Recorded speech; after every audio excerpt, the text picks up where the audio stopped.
Interestingly, a little bit of news today. We still have to play Nigeria away. Yeah. Keshi's been sacked after winning last night. They beat Sudan 3-1, and it is a bit surprising. I think what was really surprising was that they kept him on after the World Cup, because there was a lot of criticism of him after the World Cup, and I think I don't know why he carried on with the job, but so he's out. I think they're getting an interim coach for their next two qualifiers.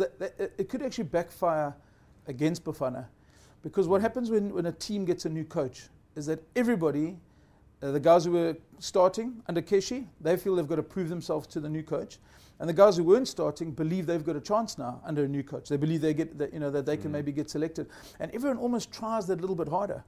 So it could be a thing for Bafana. You're going to play against Nigeria away from home, and suddenly you're facing a side that are almost fighting for their lives, never mind qualification. So it could backfire against us, but we hope that maybe it's a lot of turmoil and chaos in the Nigerian camp, and it works for us.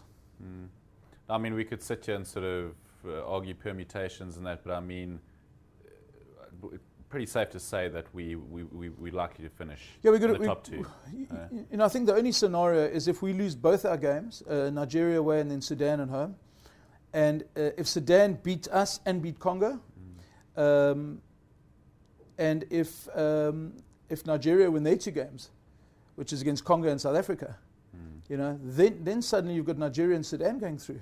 So while it's still mathematically possible for us not to qualify, I say nothing. I think our local media are so excited because we haven't qualified for a tournament since 2008 by playing, and I think our media have got a little bit too carried away and too excited. The Sheikh's revolution, and while it's mathematically a chance that we can fail to qualify, we need to keep quiet. But mathematically and putting all things into the pot, Sudan at home we should beat. But we're putting ourselves under pressure because we haven't scored a goal at home in the last two games, and now we suddenly got to win at home. So, 3 points out of the last two games, and we've qualified. The important thing about last night, Nick, was that with CAF, if you finish on the same points as another team in your group, they don't do goals for, goals against, goal difference. They go head to head. So Congo could finish on 11 points, same as us, because they're on 7 at the moment. We're on 8. But if we tie with points on Congo, because we beat them over there and drew at home, we go through. So it's almost like we've eliminated Congo as our direct competition. And now it's up to Nigeria and Sudan to try and win all their games and go through. Now, you've obviously worked with Sheikhs. What would qualifying for AFCON mean for him and for South African football, and what would not qualifying mean? Would he be out? No, I don't think Sheikhs will be out. Okay. If we don't qualify, it will be an absolute disaster, considering the position when we're right now. Top of the group, 2 games to go, 1 at home against Sudan. We have to qualify. There's no doubt about that. I think for Sheikhs it'll be an unbelievable achievement. On the back of that Gordon was largely unsuccessful with the squad that he put together. Sheikhs came in, literally shook things up, brought in some of his players, and the media had a full go right in the beginning. Oh, he's brought in this guy, he can't score goals for his club. He's brought in that guy, we don't know why. He's giving a 17-year-old a debut in qualifying when we've got all these other very good defenders. He's left out some of the chief stalwarts. Everyone's having a go, everyone's an expert.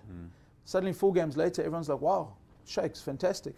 So he's proved a lot of the doubters wrong. Yeah. He's got us into a very good position.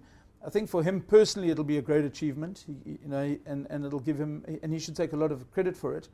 But I think our players lack confidence by and large, and when they are confident, they can compete with anybody.